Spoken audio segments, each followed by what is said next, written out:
Yeah, estamos en vivo nuevamente, otro episodio más, bien pompeado en lo que es el podcast aquí con Coach Randy Soler. Siempre que yo empiezo los podcasts, esta gente se ríe y es porque trato de mantener una vibra súper positiva. El día de hoy me encuentro con una futura leyenda del deporte del triatlón.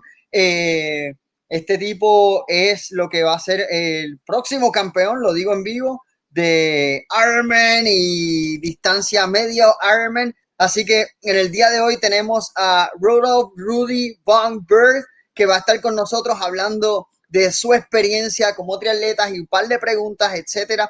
Así que si estás sintonizando, dale share a esto para que la gente lo pueda ver y hagan sus preguntas en vivo. Este podcast va a ser en inglés, así que quédense en sintonía y nuevamente hagan sus preguntas que estamos aquí en vivo. All right, Rudy, what's up?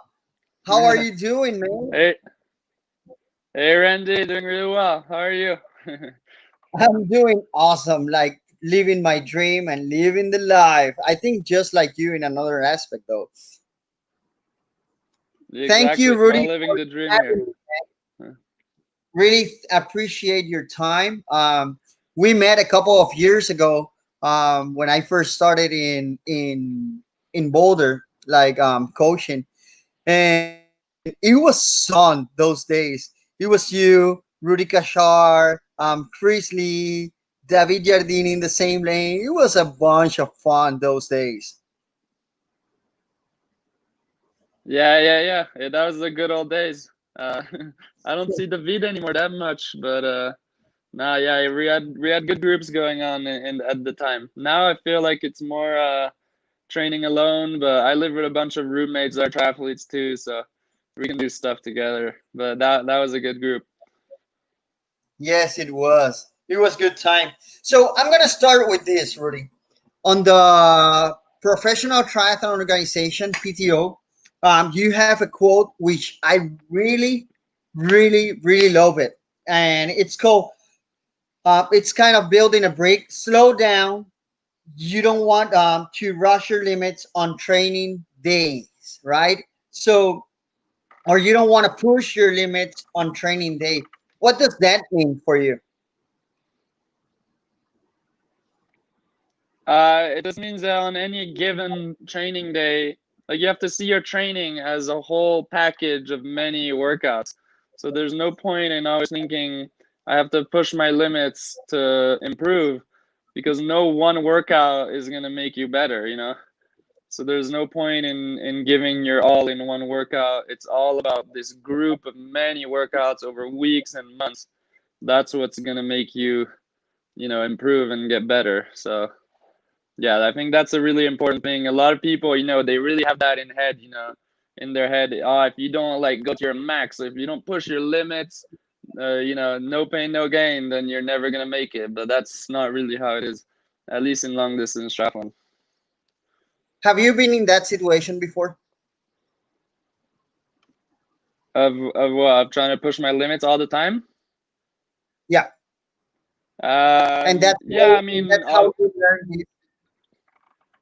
yeah. I mean, for sure. I mean, when we're young, I used to do all my workouts as fast as I could, like average speed, max for the whole ride, and that, I mean, it's fine. You have fun when you're young, but I don't think that's what's gonna get you, at the top level professionally, So yeah, it's just consistency and work that's like 80-90% of your ability, And it's like I remember reading stuff about Eliud Kipchoge, and he was like, I never go over 90% effort in any workout.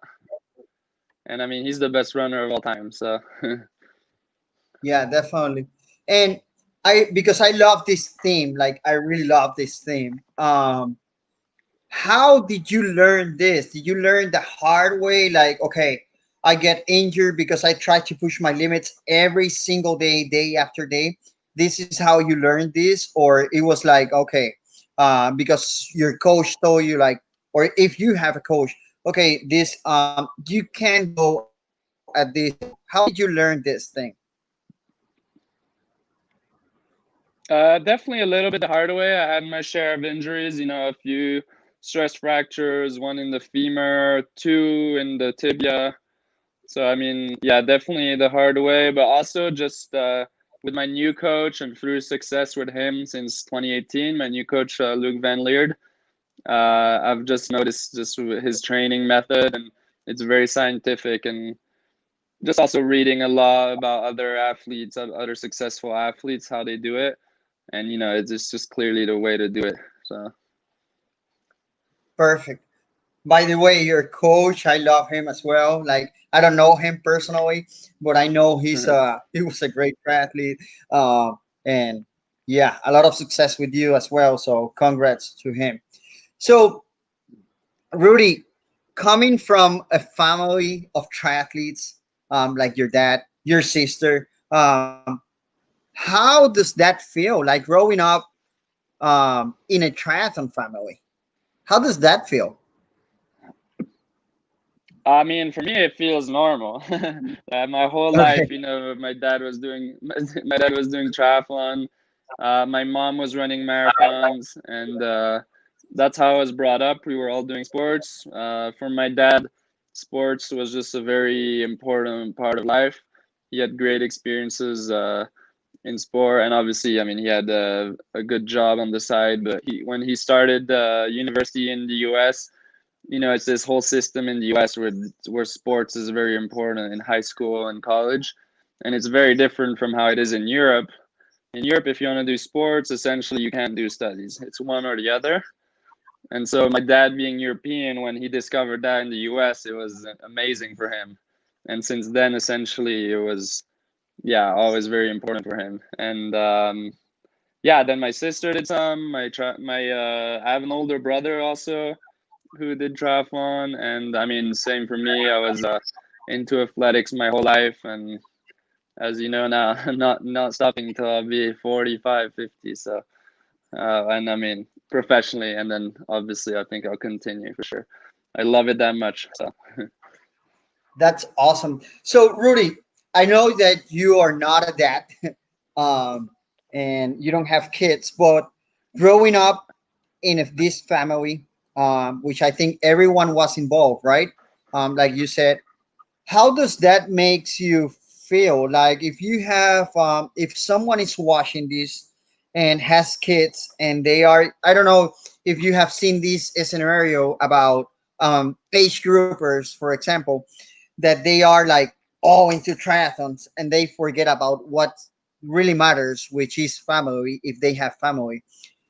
right. Being you a kid, um, growing up with your parents doing sports and getting you guys involved into this, how does that makes you feel? If you have a suggestion for these parents or someone that is watching. Sorry. You mean how does it make me feel? Well, for growing up, but any advice you mean for dads, even though I'm not a dad? Exactly, like you as a kid, how did that make you feel getting involved into sports and family getting involved with you, like everyone together as a family? Yeah, I mean, obviously it's awesome. I think sports is a great way of life. It teaches you a lot of important values, and so obviously the your studies, school is important. Relationships and family is the most important, and then the sports comes after that. So, but you can obviously learn a lot of things, and it's just great. And following this question, which I had Chris Liefman last week, and we talk up a bunch about this. But I know you have seen it in the sport, which is triathlon. It's Mm. I love triathlon. You love as well. It's an amazing sport, but some people like get involved too much into this and they forget what really matters, which is family and work, and it's kind of an addiction. If you have any suggestion or advice to these people, what would be an advice for them? I mean, it's kind of like you said, don't forget what's really important for you. Obviously, it's important to try to push your limits and get into have a new passion and, get into new things. But obviously, yeah, people are they get way too much into one thing and forget the other. So I mean, it's the same for everything. It's all about balance. Keep the balance, and just don't overdo anything. Just it actually comes back to the same idea as the training. You just want it consistent, do it throughout the years, and not just go all in for a few months, lose your wife, and then you realize you did too much. Exactly. And talking about balance, how you manage like to balance your life or your lifestyle, being a professional triathlete, being young. Don't you get into temptations? Okay, I'm gonna go for a drink. I'm gonna go for I'm gonna party.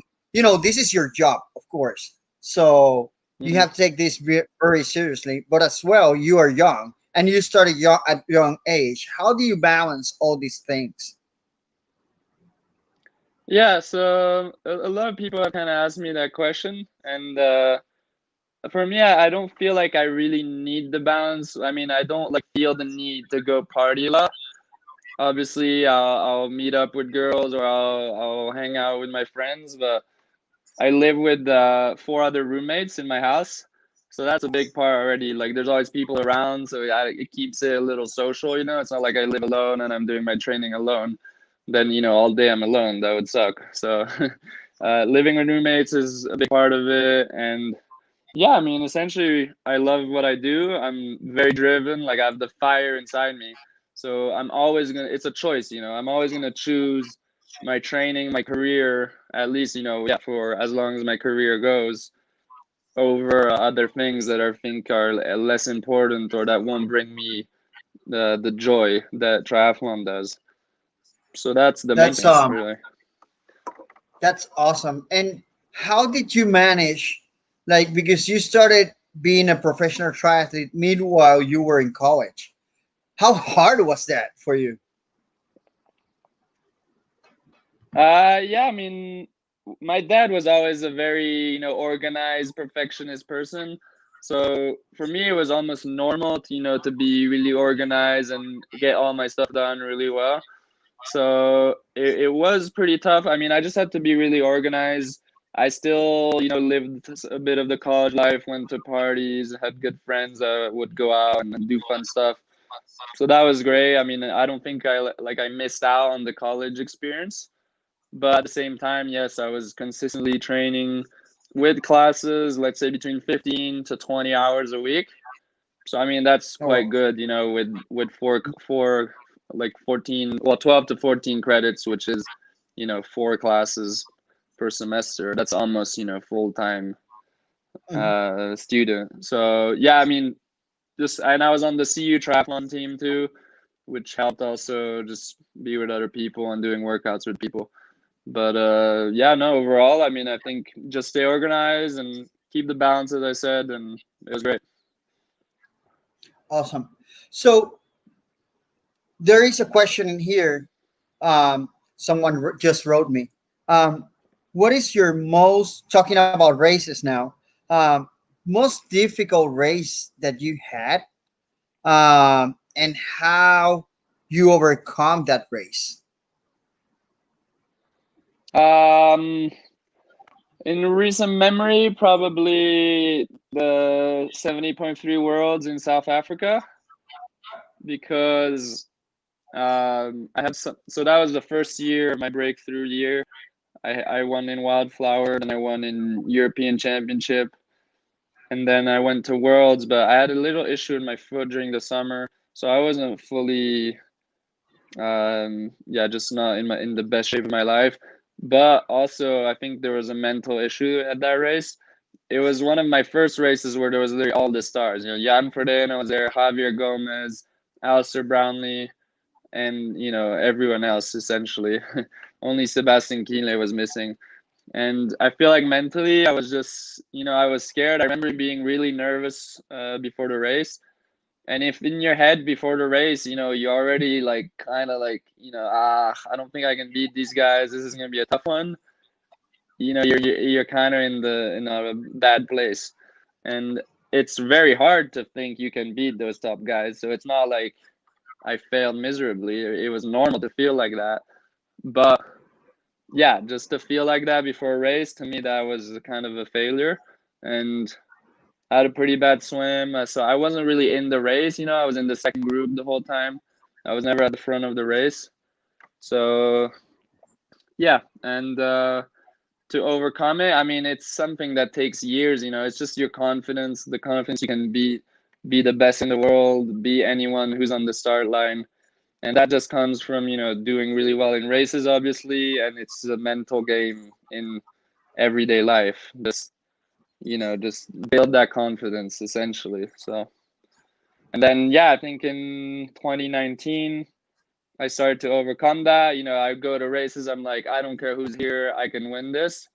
And then in Daytona, that was probably the test of the 2018 race, because that was really every best athlete was there, ITU, short course included. And I was actually a little more nervous than usual because of that field.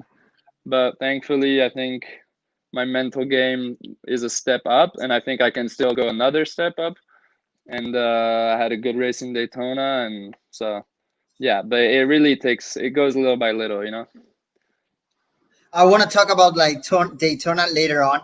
Um, but you mentioned something that it's like amazing about the mental aspect. And you were thinking of that race of failure. And that's another question from someone that asked me about how you manage the mental thing. If you do some kind of meditation, visualization, do you do those kind of stuff, or you learn how to do it after that race in South Africa and after Worlds? I don't do any specific meditation, but a lot of visualization. And I mean, that's the main thing. Like, or for example, before races, I feel like I have to be in the zone. Just the main thing is actually, you have this internal dialogue with yourself, and you have to make sure you have clear answers for some questions that are going to be asked during the race. But obviously, you can't answer them when you're at max effort. So you have to be really clear in your head, kind of what you're going to do in the pressure moments. For example, it's very easy before the swim start to be like, I don't know, just, I don't think I can swim with these guys. Like, it's gonna be tough. Second group is fine. I'll catch up on the bike, whatever. But you need to be clear with yourself. Okay, I know I did the training. I'm clear in myself. I can be with those top guys. I have to be with those top guys. I will be with those top guys. Done.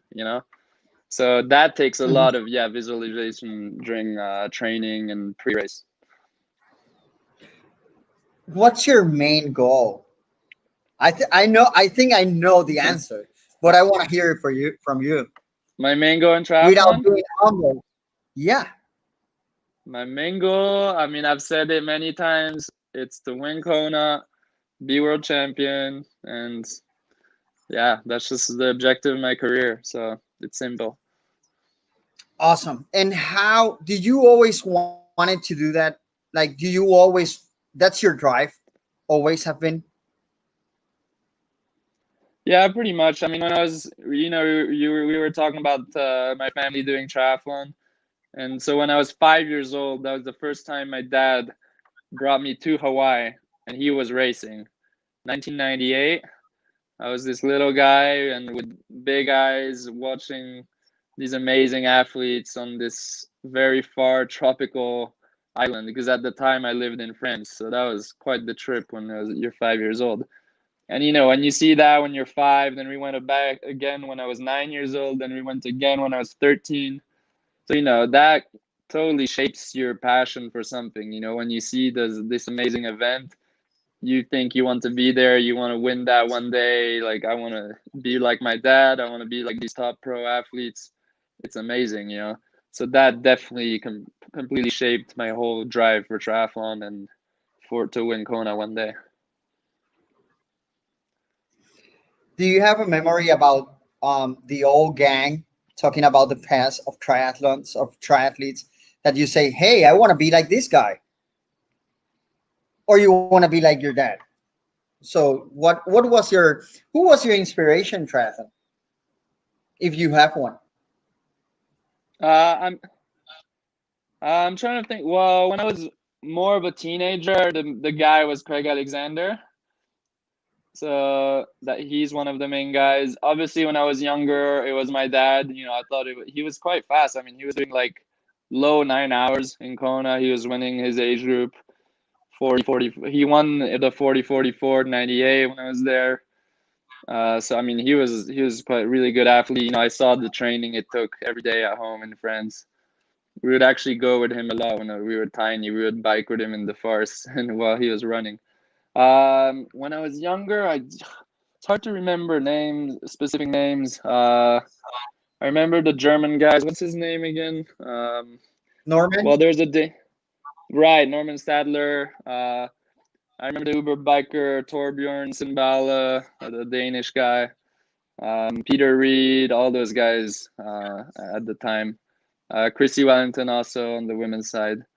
So yeah, it was just epic, just to see these guys after 8 hours, over 8 hours of racing, and the ambiance at the end at the finish shoe, and yeah, it's just like no other.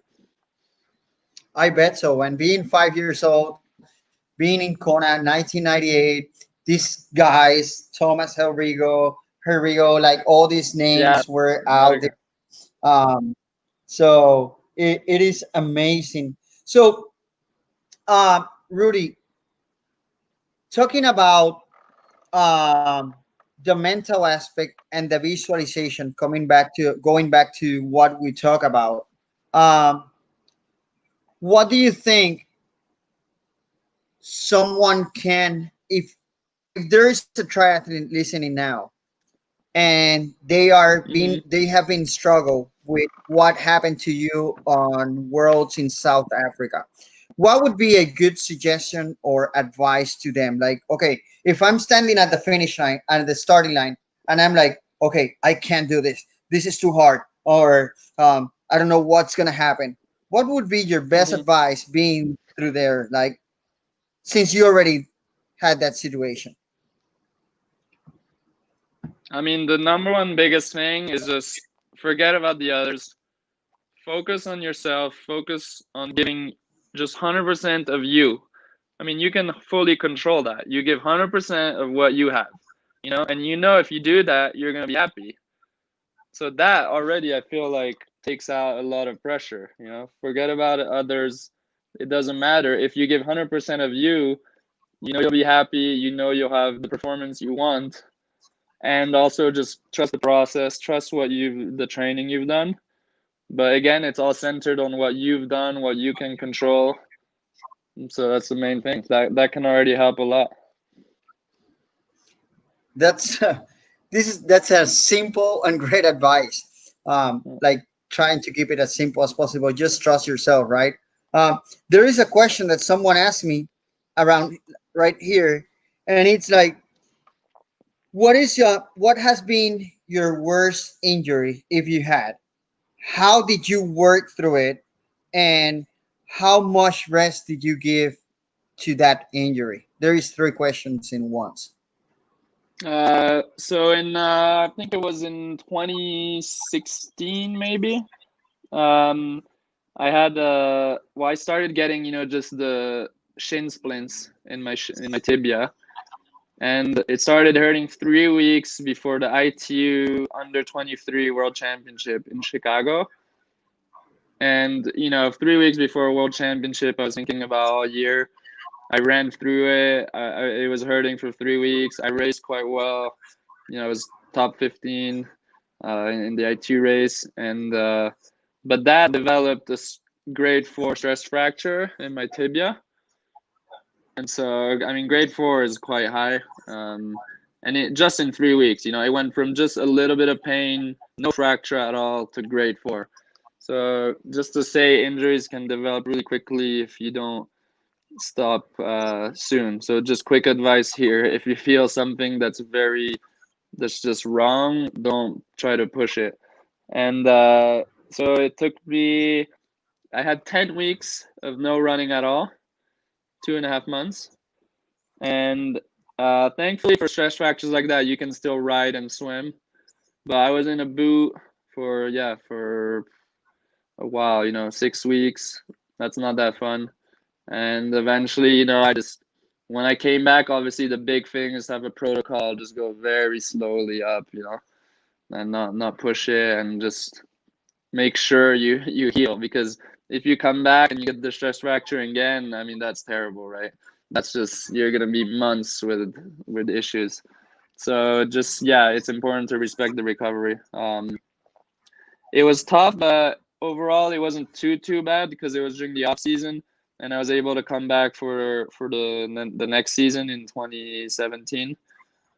But yeah, it's still a long time for an injury, and I've had also a few other stress fractures, but I feel like I've never let them become terrible because I always respected the recovery. It's like, even if I was on the side of most people, they want to do less than they prescribed. I'm actually opposite. I'd rather do an extra week, make sure the bone is good before starting again, you know? So, yeah. I love that quote about respecting the recovery, and this comes to my next question about the recovery or the off season. How does this recovery week looks like for you and off season? Do you take like okay, I'm gonna take 1 week off, like just maybe skiing or doing something different? How does that works for you? So I used to be a little extreme. I took 3 weeks of no training at all.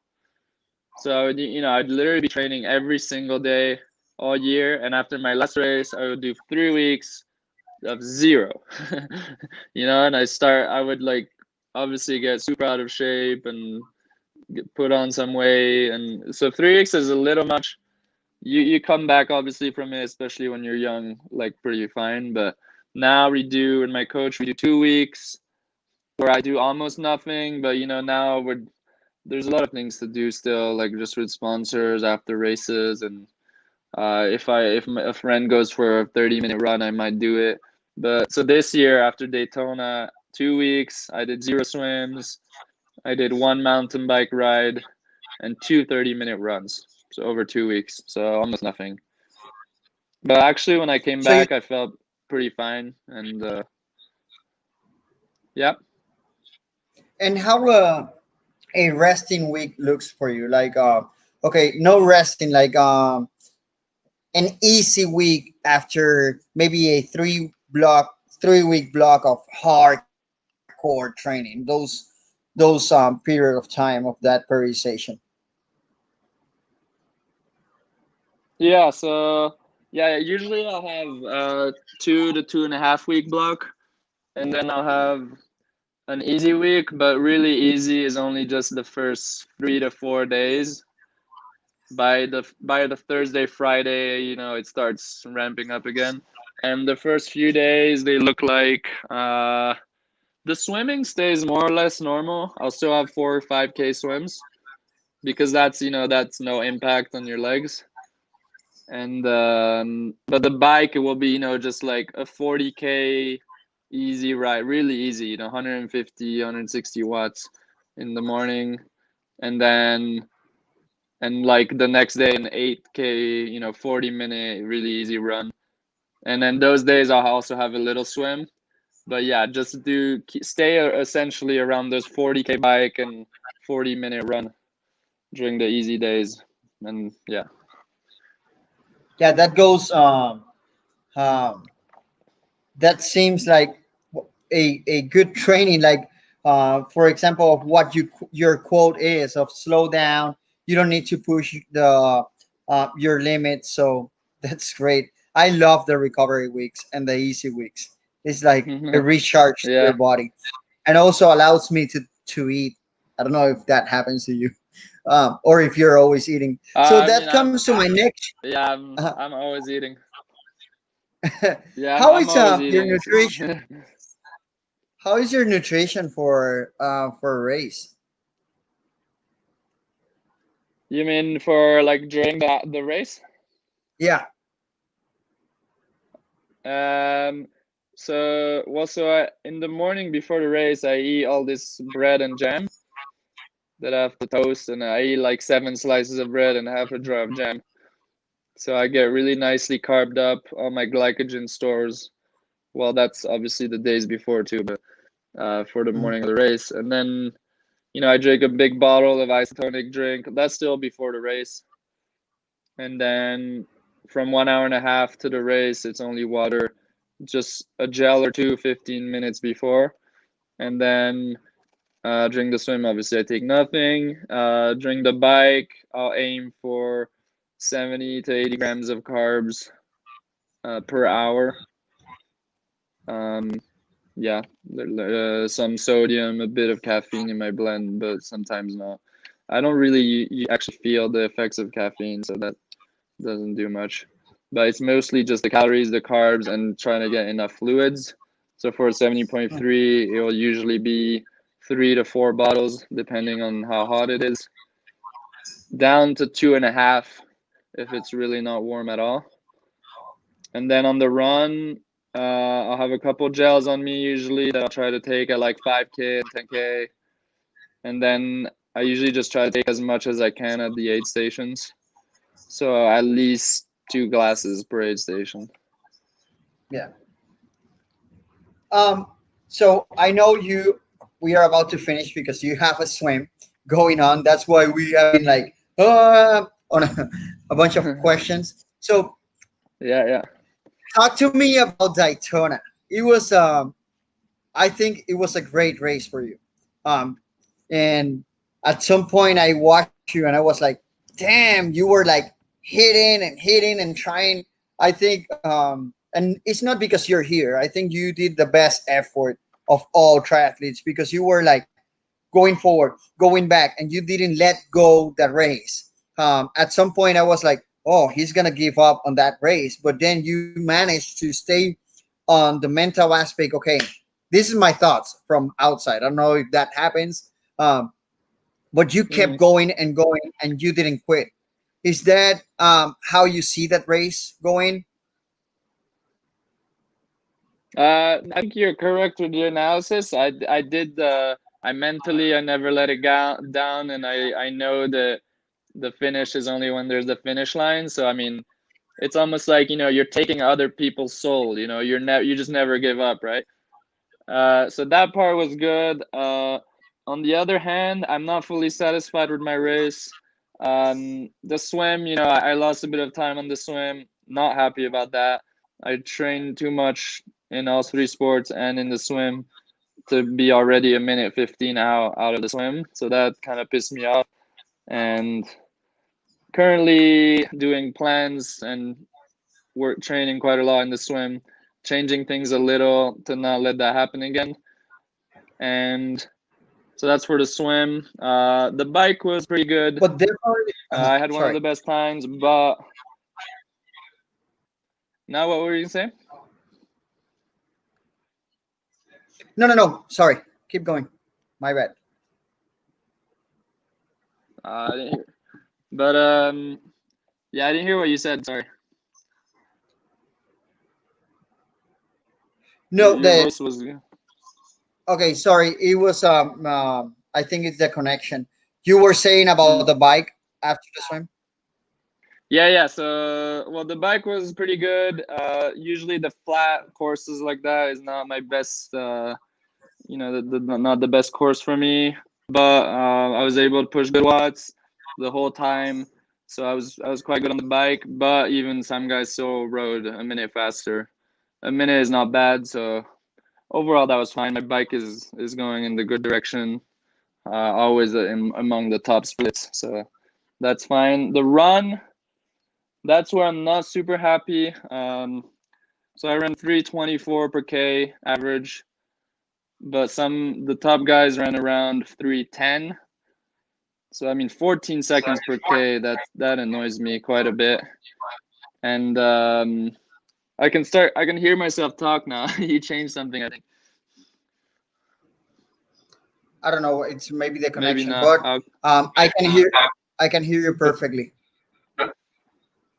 Yeah. And so yeah, just not. I was thinking I could run, maybe 315 to 320 per K. I never actually ran faster than 320, so 320 is my best for 21.1K. So I was hoping in Daytona, a little shorter, Try to be 100% obviously for the race that I could go maybe under 320. So 324 was a little disappointing. Um, a bunch of guys in the top 10 ran faster than me. So, and also I just think, if I ran, let's say 320 per K, I would have been battling for first place. So, the gaps were so small in the race that I just wished I was able to run a little faster. Obviously, I wasn't. I gave my max, and it was nothing, not a problem in the head or anything. Like I really gave it all I had, but I hope to just improve my running and run at my potential. Also, a lot of people saw it, like I looked a little tight, on the run in my stride. So working on that also, and hopefully I'll get a more efficient stride, and that should already help a lot. And then, yeah, just nail my training again and keep on getting those times lower and lower, and I'll be right up there for the win. I have a question before finishing. So this is a question from me to you, like a personal question. Do you think the fact that you were on the bike or athletes were on the bike for you're a climber more than everything. That's my thoughts, right? Um, Being on the bike on aero position for long period of time, do you think that affects on the run? That's a personal question. Yeah, yeah. I think the format of Daytona definitely affected people's run. It was for me 1 hour 39, and for the 1 hour 39, I was 1:38:50, or even one. There's literally like 20 seconds in the whole race where I went off the saddle just to stretch a little. But and the fact that you're just pushing the same power the whole time, so you're just literally always on the exact same muscles. And so that definitely I think slows you down a little for the run. Personally, my lower back was really tight off the bike, and just the first few strides off the bike, I had like some pain here, left and right. Just like, okay, this bike definitely hurt your legs. So Mhm. I think it slowed people down a little. Some others not so much. I don't think Gustav was got slowed down much by the bike. So yeah, but overall, I think the bike was definitely it's a tough bike. I mean, to ride just on the flat like that. Yeah, definitely. Okay, so before heading to your swim, this is a question that I always do to the people that I have the privilege, like you, to chit chat and chat with you guys. Um, so we are living in tough, or I don't like to say tough, in a challenging times, uh, because all the things that are happening Mm. worldwide. What would be a suggestion to the people that are listening to you? Um, what would be a suggestion from Rudy? On just on how to cope with the times. Yeah, like a positive Uh, message.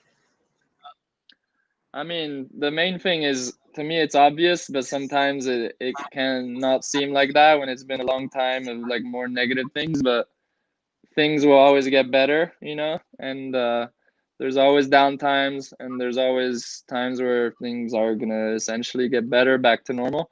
So I mean, you just have to look to that, look to the positives you have in day to day. Everyone can find a positive, even if you feel like you're in deep shit, there's always some positives. Focus on that and just think that good times will arrive for sure, like 100% that it's gonna come, and just wait until then. But also just be happy with the day you have, be happy with the health you have, and just continue.